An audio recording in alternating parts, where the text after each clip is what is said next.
The clinking of glasses echoed as my cousin Rebecca laughed, her voice slicing through the living room like glass on stone.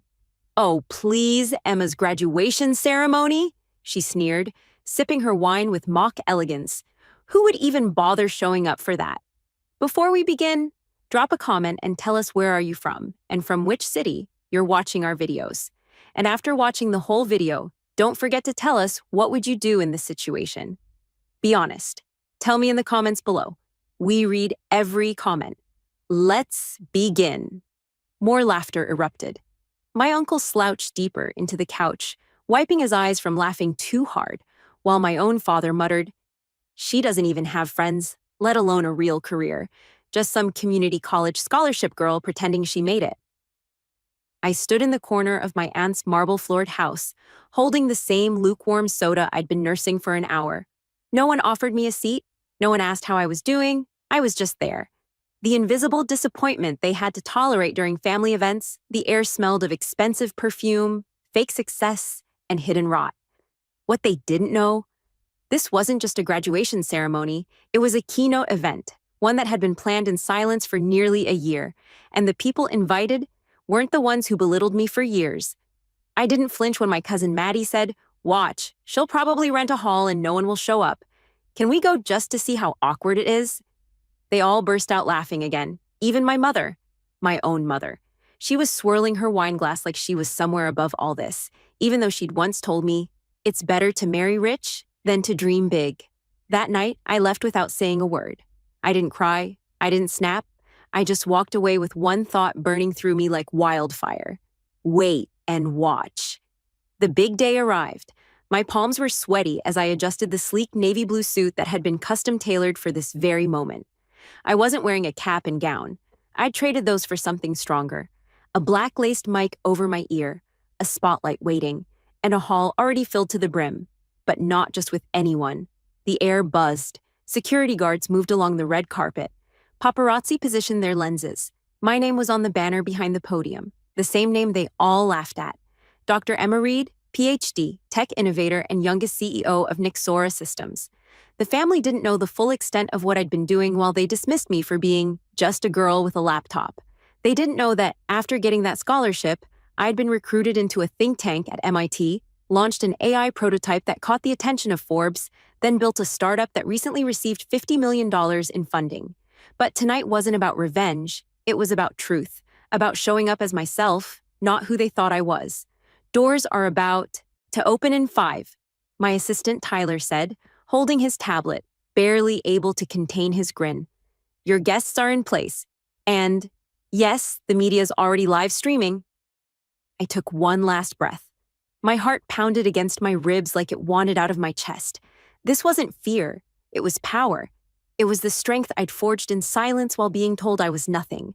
I walked to the curtain, and then the doors opened. Bright white light spilled in from the entrance, and with it, a wave of camera flashes, like lightning bolts crashing into the floor. Voices shouted, "There she is! Dr. Reed! Emma, over here!" And behind them, rows and rows of people. Not nobodies, legends, billionaires, scientists, celebrities, influencers, one after another. Tyler whispered with a smirk, "They're gonna need a moment to process this." And then I saw them. My family, they stood frozen at the very back, just inside the doorway. Rebecca's jaw hung open. Maddie clutched her purse like it was a lifeline. My father blinked hard, trying to understand what world he had just stepped into. And my mother? She grabbed my aunt's arm for support, her face pale like she'd seen a ghost. But I was no ghost. I was the reason the world was watching. And their laughter? It had just turned into silence. I walked down the stage steps as the crowd roared, my heels clicking sharply against the polished floor. The sound echoed with the kind of authority I'd once only dreamed of. Lights followed me. Camera shutters flickered like fireworks. But all I could see, beyond the mass of flashbulbs and velvet ropes, was the stunned lineup of my family. And the irony? They had front row seats reserved under the name Immediate Family of Dr. Emma Reed. But instead of taking them, they'd walked in late and stood at the back, looking wildly out of place, dressed for a cheap graduation, not a nationally televised innovation summit. Tyler leaned toward me. "They didn't RSVP, I gave a tiny nod. They thought they didn't need to. Security parted the crowd as I stepped toward the center of the atrium. Murmurs followed me. That's her? She's the youngest on Forbes Tech Titans list, right? Didn't she just sign a partnership with the Department of Defense? I didn't slow down. I didn't look left or right. But when I reached the front row, I paused for a breath, then turned. And there they were, still standing in the doorway like shadows of their former selves. My father looked furious, like someone had stolen his place in the world and forgotten to consult him. His pride wouldn't even let him walk closer. My mother was whispering to Aunt Julia in panic. Rebecca was visibly sweating. Maddie clutched her phone, scrolling furiously like she was trying to fact-check my existence. I stepped up to the podium. The microphone adjusted itself, sleek and motion-tracked. I heard my voice fill the space as I spoke. Thank you all for being here tonight. This moment isn't just about me. Pause. It's about every girl who was told she wasn't enough. Every young woman who was told she wasn't smart enough, pretty enough, connected enough. Every dreamer who was handed a ceiling and told to accept it. The audience leaned in, but I didn't. Applause. Some stood, some cheered. The energy in the room swelled, and for a second, my voice caught, not from nerves, but from the weight of how far I'd come. I was once the girl no one believed in, I continued, locking eyes with no one but somehow speaking to them. I grew up surrounded by people who saw ambition as arrogance, passion as rebellion, and silence as weakness.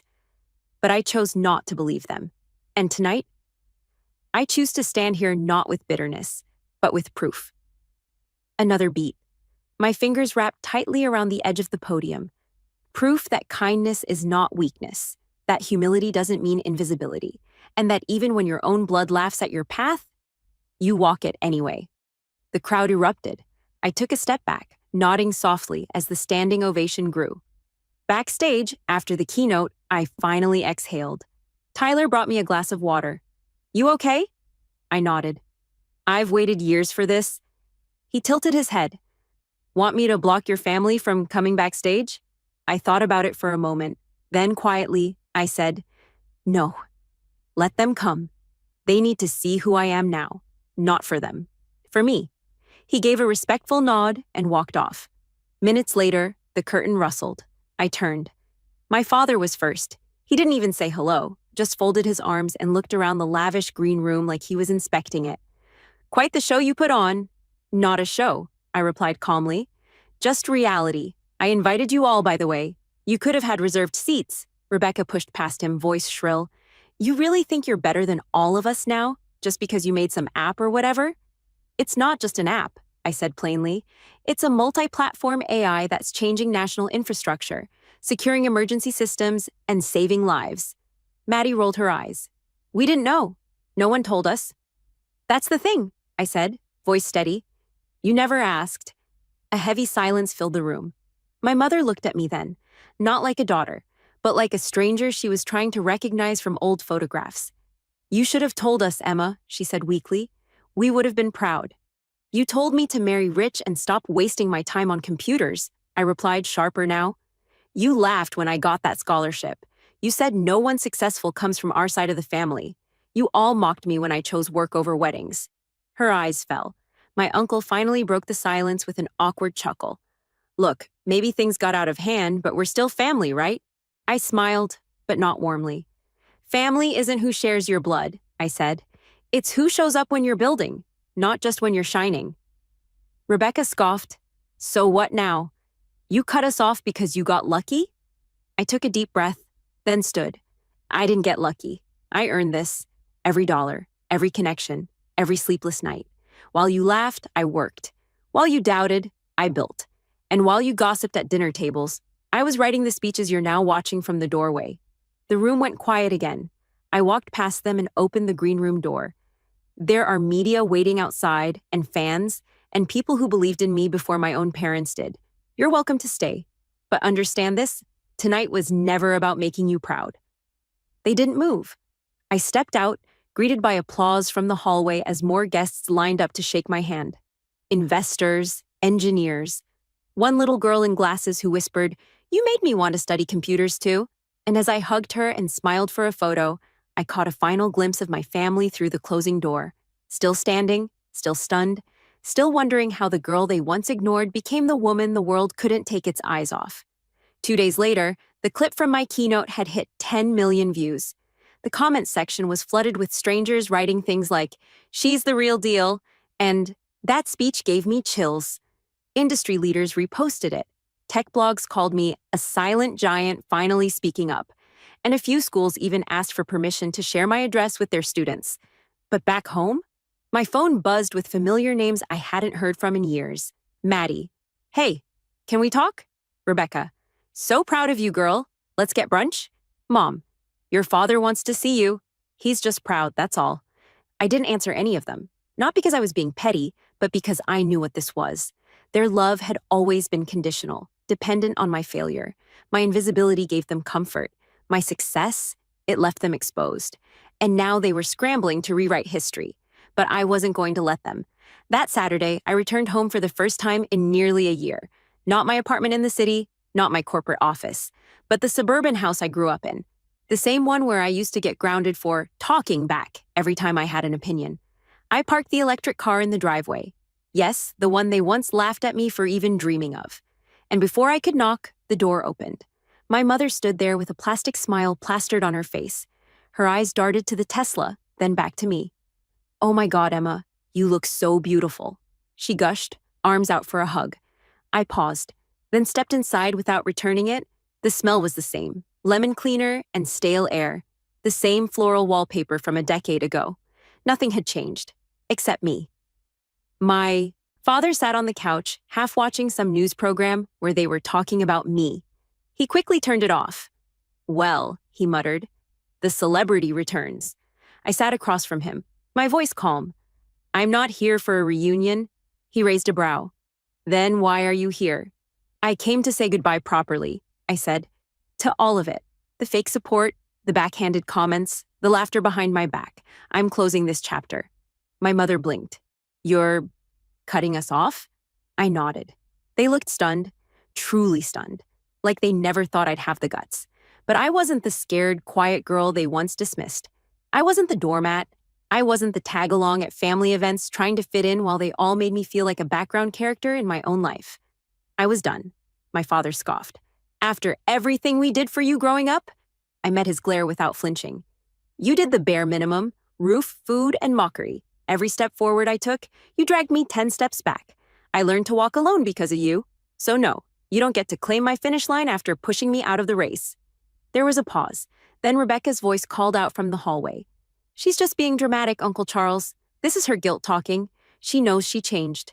She walked into the living room in heels far too loud for the house, holding an oversized handbag like it was armor. "Emma," she said with an overly sweet smile, "I know we haven't always seen eye to eye, but I never meant to make you feel small. We were just kids. Come on." I tilted my head. "You told your friends I'd be lucky to get a cashier job." She laughed, clearly uncomfortable. "Okay, maybe I was a little harsh, but look at you now. We knew you had potential." "No, you didn't," I said. "You hoped I'd stay beneath you. And now you want to pretend that wasn't true just to keep access to my world." My mother stepped forward. "You can't just throw away your family, Emma." I looked her dead in the eyes. "You did that the day you laughed when Dad said no one would show up to my ceremony. That wasn't concern. That wasn't love. That was cruelty." She turned away, her face tight. I stood up. "I've built my circle now," I continued.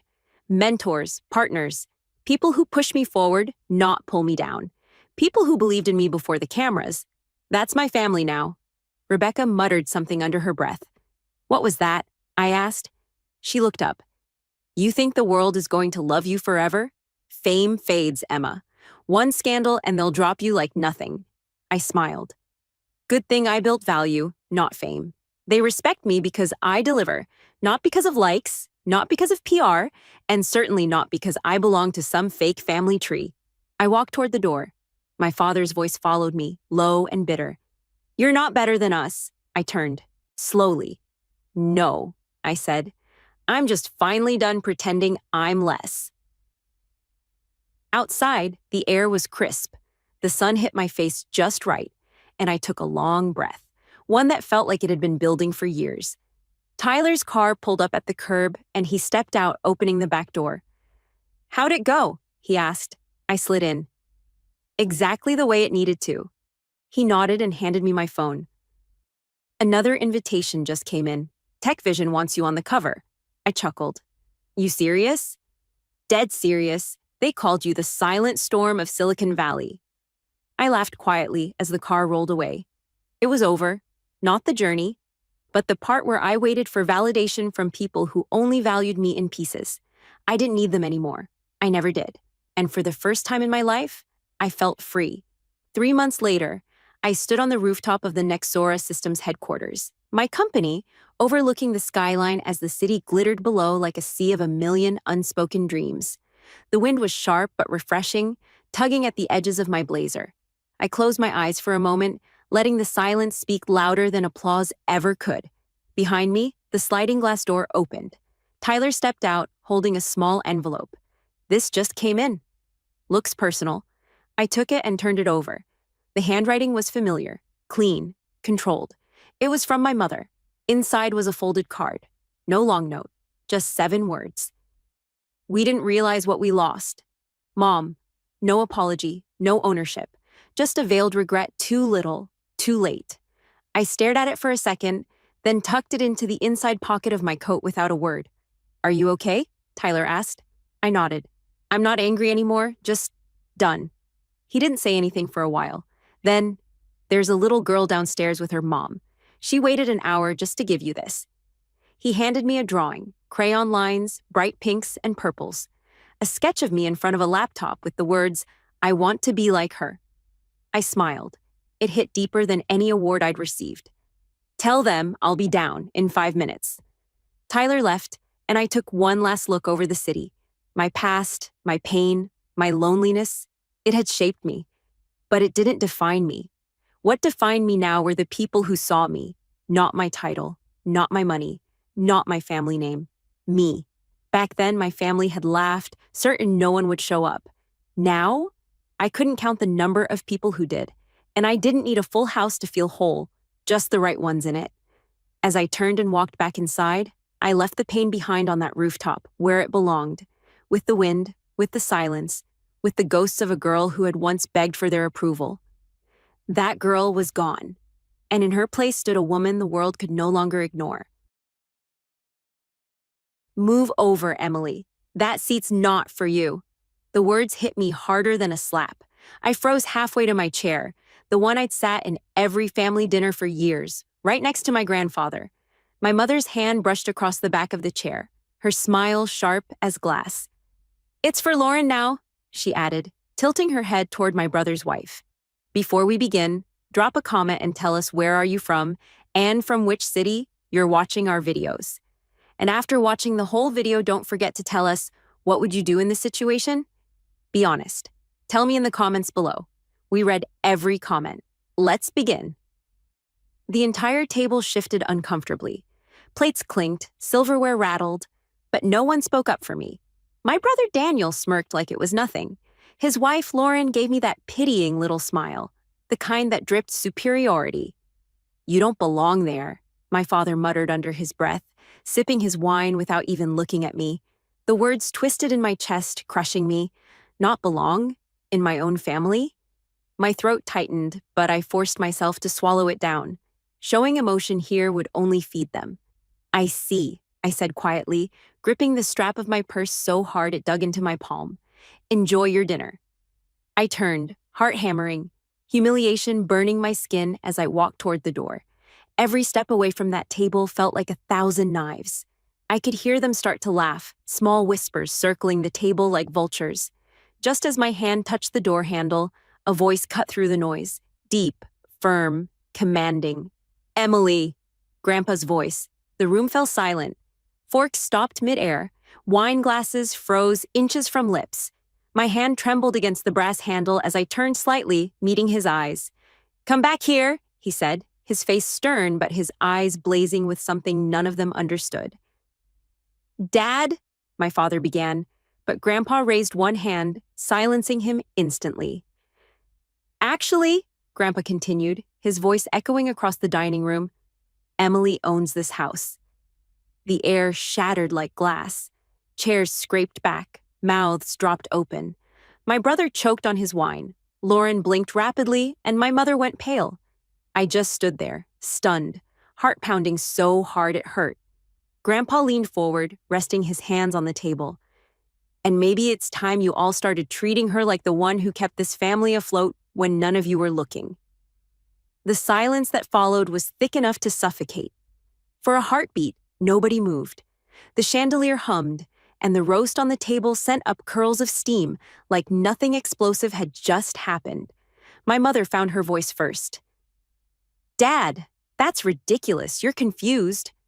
Grandpa stood, slow but steady, and slid a thick manila envelope from under his chair. He'd brought it on purpose. "Confused?" He tapped the envelope. "County records don't get confused." He beckoned me with 2 fingers. I walked back in, pulse still racing, and took the spot I'd been denied. Lauren's manicured hand hovered over the back of the chair for a second too long before she let go, stepping aside like someone had nudged her off stage. Daniel's jaw clenched. My father stared at his glass as if there was a trap door inside it. "Sit, Emily," Grandpa said, and his voice softened. "You won't be leaving your own table." I lowered myself into the seat. The chair felt different now, heavy, solid, anchoring.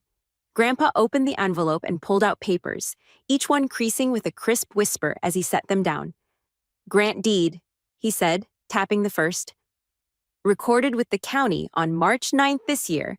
Property held by the Klein Family Trust, successor trustee. Emily Klein." "What?" Daniel's voice cracked. "You put her in charge of the trust?" Grandpa didn't flinch. "No, son. I kept the house safe by doing what your parents refused to do. Pay attention." My mother let out a brittle laugh. "This is outrageous. You can't just—" "I can, because I did." He slid another page forward. "Delinquent taxes paid last winter. Past due line of credit for the roof repairs brought current. Insurance reinstated after your father missed 2 payments. And see this?" He held up a bank printout with highlighted lines. "That autopay isn't my account. Emily set it up." Every eye at the table snapped to me like I'd suddenly grown taller. Heat flooded my cheeks, but I kept my voice even. I didn't want the house at risk. When the cancellation notice came, I called the insurer. It was 30 minutes from lapse. "You never told us," my father said, like the betrayal was mine. "I told Mom," I replied, turning to her. 2 months ago. You were busy with guests." Her lips thinned. Daniel leaned forward, elbows hitting the table, pushing a bread plate into the runner. "So you played hero, what, for points? To embarrass us tonight?" "Daniel," Grandpa warned. "Don't Daniel me," he snapped, the old sibling heat radiating off him. "You've always liked looking good in front of him." He jerked his chin toward Grandpa. "Teacher's pet." I felt that old flicker of anger and let it pass. "If I'd wanted to embarrass you, I would have spoken up when Mom told me to move." Lauren cleared her throat delicately. "We were trying to make it easier for seating, that's all. It wasn't personal, Emily." "Lauren," Grandpa said, voice still calm but edged with steel. "You've been telling folks at your club the house would hit the market this fall." She blinked. What? "No, Don't insult me. Half this town has known this address since before your real estate blog was a thing. Word gets around. Your words get around." He picked up another sheet. "And your agent friend sent me a note, unsolicited, about staging." A blush rose to Lauren's ears. Daniel's glare pivoted to her. "You did what?" "I was trying to help," she said quickly. "Your parents are overwhelmed and the market's good. This is my home," Grandpa said, and the room stilled again. He looked at me. "And she's the one who kept it that way. Not you. Not any of you." My father finally looked up. "Why her? Because I spent nights on hold with the bank? Because I showed up when no one else did?" "I didn't say it. Grandpa did." "When I had my procedure last year, who drove me?" "Emily," he said. "When the porch steps started sinking and the contractor overcharged us, who negotiated?" "Emily." "When the leak ruined the hallway wall, who tore up their weekend and came with a dehumidifier from her apartment?" "Emily." He paused, letting the list land. "When the mortgage lender sent a compliance letter your wife tossed in the recycling, who dug it out?" "Emily." My mother's fork scraped porcelain. "Enough, Dad." He didn't stop. She's not loud about what she does. That's the difference. Silence held. Grandpa slid me a set of keys I already had, the ones I'd been carrying since college. They felt heavier tonight. You decide who sits where in this house, he said. You decide who respects it, starting now. I looked down the length of the table. The faces were a study in denial, embarrassment, fury. My heart thudded. A younger me would have tried to make everyone comfortable, apologized, smoothed it over. I wasn't younger. I'm not kicking anyone out, I said, and saw a few shoulders loosen. But the insults stop. The threats to sell stop. If you don't respect me, you can't stay. Lauren blinked as if weighing the optics. We respect you. You called me temporary, I said evenly. Last week. Her mouth opened, closed. Daniel shifted. What's the plan then, owner? He said, half sneer, half challenge. Going to flip the dining room and post it on Instagram? I'm going to keep the roof over Grandpa's head, I said. I'm going to fix the plumbing that's been knocking for 3 months. I'm going to lock the liquor cabinet so strangers from your poker nights stop stumbling through here at 2 a.m. And I'm going to change the alarm code tomorrow. My mother's eyes flashed. You wouldn't... I already did, I said, keeping my tone gentle. I'll text you the new one tonight. Grandpa's mouth twitched at the corner. Pride. It hit me like a warmth I hadn't felt in years. Daniel pushed back his chair hard enough that the legs screeched against the floor. This is a joke, he said, looking to Dad for backup that didn't come. We're letting her play sheriff of the dining room because she paid a couple bills. Grandpa's gaze didn't waver. Because she saved what you were too busy to notice you were? Losing. My father exhaled, long and tight. What does this mean for the estate? It means what it says, Grandpa replied. The trust gives her authority. There's a care plan, one she drafted with me, that keeps me here, keeps the house intact, and keeps all of you from carving it up like a roast while I'm still breathing. I took a breath, felt the edges of the room sharpen. Dinner's cold, I said softer. Can we sit down and eat? Or does anyone need to leave before we do? No one moved. Then, one by one, chairs eased back toward the table. My mother adjusted silverware needlessly. Lauren smoothed her napkin. Daniel sat last, defiance still humming off him.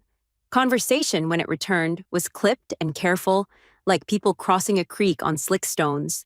Grandpa asked me about the appointment with the contractor. I answered. He told a story about the year the power went out on Thanksgiving, and we grilled the turkey in the driveway. People laughed, real for a second. Halfway through, Daniel tossed his fork onto the plate. So we're just not going to talk about the fact that she blindsided us? He said, voice pitched to cut. I met his stare. I didn't blindside anyone. I asked for help, I said. I asked you 3 times to move your car so the plumber could park. I asked Mom to keep the contractor list. I asked Dad to answer the insurance call. No one did. I learned not to ask. I fixed it. Wow, he said, slow clap in his tone. Congratulations. Dan, Lauren hissed. No, let him, I said. My hands were steady now. Say whatever you need to say, but we're not dumping this house for a down payment on your next rental. I'm done apologizing for protecting something that doesn't come back once it's gone. He stood again, the chair legs scraping. I don't have to sit here and get lectured. You don't, I said. You also don't get to show up with a photographer and stage Grandpa's bedroom like a hotel. That ends now. Grandpa placed his palm on the table, veins like blue ropes under papery skin. Daniel, stay, he said, quiet and firm. Eat. Daniel didn't move for a long beat. Then he sat, the air loosened by a degree. When the plates were cleared, I gathered the paperwork and slid it back into the envelope. Grandpa handed me a pen. On the back of a receipt that had fallen out, a hardware store, my handwriting, I wrote 3 times, respect, safety, boundaries. I slid it toward the middle of the table. These are my rules, I said simply. For this house. For me. My mother glanced at the words, something complicated flickering across her face, pride trying to push past stubbornness and shame. She looked at Grandpa, then at me. What happens next? She asked, voice smaller than I'm used to hearing it. I stood, the keys cool in my fist. Tomorrow morning at 10, I said. The contractor's coming to check the back deck. Be here or don't, but if you are here, come ready to help. I felt the room absorb it, the unfamiliar shape of me, not bending. As I reached the archway, Grandpa's voice followed once more, gentler now. One more thing, he said, eyes warm, Emily, bring the blue box from my dresser after dinner. My heart dipped. The blue box? He hadn't opened that in years. What's in it? Daniel said, suspicion rekindling. Grandpa smiled, a private kind of smile I'd only seen a handful of times in my life. The next part of this story, he said, and a truth your sisters earned the right to hear first. The dining room emptied faster than I expected. Plates scraped, chairs dragged, and excuses floated in the air. Lauren claiming she had emails to send, my mother muttering about needing aspirin, Daniel storming out without so much as a goodbye. Only Grandpa and I stayed behind. He sipped his coffee slowly, watching me in that way that always made me feel both exposed and seen. You handled yourself, he said finally. I don't feel like I did, I admitted, my voice low. I feel wrecked, like they all saw me as an intruder in my own skin. Grandpa's lips twitched. That's because they did. You being strong doesn't make them comfortable. You make them face what they've avoided. And Emily? He leaned closer. You've always been stronger than they wanted you to be. I stared at the flickering candle in the middle of the table. When you said I owned the house, was that really necessary? Couldn't it have waited? No, he said firmly. You were about to walk out the door with their words carved into your back. That's not what I raised you for. You needed to know this was yours before you forgot it. The blue box appeared in my memory. My chest tightened. You mentioned something earlier. The box. Grandpa nodded. Bring it here. I slipped into his bedroom. The air carried that mix of cedar polish and his aftershave. On the dresser sat the box, dusty, worn, locked with a simple brass clasp. When I carried it back, my hands trembled. He took it, set it between us, and opened it. Inside lay yellowed letters, a stack of photographs, and a folded legal document. My throat dried. These, Grandpa said, lifting the photos, are from when your grandmother and I bought this place. It wasn't much then, just walls and hope. But every nail meant something. She wanted it passed down to the one who understood home as more than property. He slid the folded document toward me. My eyes caught the heading, Amendment to Family Trust, my name printed bold underneath. This isn't about cutting anyone else out, Grandpa said. It's about recognizing who showed up. The law needed a successor trustee. I picked the one person who never treated me like a burden. Emotion hit my throat so hard I had to bite it back. They're going to hate me for this. They already decided to, he said simply. Might as well give them a reason that matters. The front door slammed upstairs, Daniel's heavy footsteps pacing, then silence. I exhaled sharply. He won't let this go. No, Grandpa agreed. But you're not here to manage his anger. You're here to protect what protects us. I closed the document, sliding it back. My hand steadied. Then I'll do it, no matter what they throw at me. Grandpa smiled, lines deepening around his eyes. That's my girl. A knock at the door startled us both. It was late, far too late for a neighborly drop-in. I rose, heart quickening, and opened it. Daniel stood there, face hard, eyes sharp. He didn't bother stepping inside.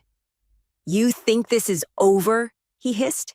You embarrassed me in front of everyone.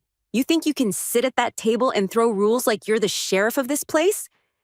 I gripped the doorframe. It's not about rules, Daniel. It's about respect. His jaw worked like he was chewing on rage. You'll regret this. Grandpa's voice called from behind me, steady but thunderous. She won't, but you might, if you forget who holds the keys. Daniel's glare shifted past me to Grandpa, and for the first time that night, I saw something flicker in him, not anger, but fear. He turned sharply and walked off into the night. I shut the door slowly, my pulse still racing. Grandpa exhaled. This was just the beginning, he said quietly. Tomorrow, they'll test you harder. And deep down, I knew he was right. The morning after felt heavier than the night before. The house creaked like it knew the storm brewing inside. I barely slept. Daniel's threat kept replaying, and every footstep outside made me think he'd come back. At 10 sharp, the contractor knocked. I led him to the back deck, clipboard in his hand as he inspected the sagging boards. Grandpa sat nearby, bundled in a cardigan, watching like a silent witness. Halfway through, tires crunched the gravel. My stomach dropped. Daniel's SUV, and behind it, my parents' sedan. They piled out like soldiers on a mission. My mother's lips pressed thin, My father's jaw set, and Daniel looked like he hadn't slept at all. You had no right, Daniel barked the second he stepped into the yard, changing alarm codes, bringing strangers here without telling us, acting like some queen. I faced him head on. I told you last night, this house needs repairs. I'm not waiting for permission to keep Grandpa safe. My mother cut in, her voice sharp. Emily, enough. You're tearing this family apart with your need to control everything. I almost laughed. Control? I'm holding together what you were willing to let rot. Don't twist that into villainy. The contractor shifted awkwardly. I'll come back later, he murmured, escaping through the gate. Daniel took a step closer. You think paperwork makes you powerful? You're nothing without us. You'll crack the second you're alone. My heart pounded, but I didn't back up. Funny, I said softly, I've been alone most of my life in this family, and somehow I didn't crack. I built the silence that followed was sharp enough to cut skin. My father finally spoke, his tone low but laced with bitterness. You embarrassed us. Do you have any idea how it felt sitting there while Dad paraded you as the hero? Do you know what people will say? Grandpa's voice boomed behind me. Enough! They turned. He struggled to his feet, leaning on his cane, but his presence filled the yard. What people will say, he thundered, is that when this house was falling apart, Emily saved it. While you were worried about appearances, she was paying the bills you ignored. Daniel's face flushed red. She turned you against us. Grandpa shook his head. Number, you did that yourselves when you chose pride over responsibility. I felt a strength rise in me, one I didn't know I had. I stepped forward, closing the distance between me and my brother. This isn't about me versus you, Daniel. It's about a home that deserves respect. If you can't give that, then you don't belong here. His eyes widened at my own words echoing back at him. He opened his mouth, then shut it, rage choking his response. My mother's voice softened, almost breaking. Emily, please, you don't understand. This house, it's tied to everything. Our reputation, our reputation? I snapped. Do you even hear yourself? Grandpa's health, this home's safety, my sanity. Those don't matter, but the neighbors' whispers do. Tears stung my eyes, but my voice stayed strong. I'm done being invisible so you can keep your image polished. I won't apologize for doing what you wouldn't. The air thickened. For once, none of them had an answer. Grandpa stepped beside me, placing his trembling hand on mine. I made my choice clear last night. This house is Emily's responsibility now. If you can't live with that, the door is open, but stop tearing at her like wolves. Silence stretched. My father finally looked down, shame flickering across his features. My mother turned away, eyes glistening. And Daniel stormed off again, his car roaring out of the driveway, gravel spitting. The quiet that followed was almost holy. I let out a breath I didn't know I'd been holding. Did I do the right thing? I whispered. Grandpa squeezed my hand. Right and easy rarely meet, but tonight you'll sleep without that weight on your chest. That's how you'll know. For the first time in years, I believed him. As the sun set that evening, I stood on the porch, the house warm behind me. It wasn't just wooden walls anymore. It was mine, not as property, but as proof. Proof that I could stand even when they tried to erase me. And maybe, just maybe, they'd learn respect the hard way. But even if they didn't, I was finally done begging for it.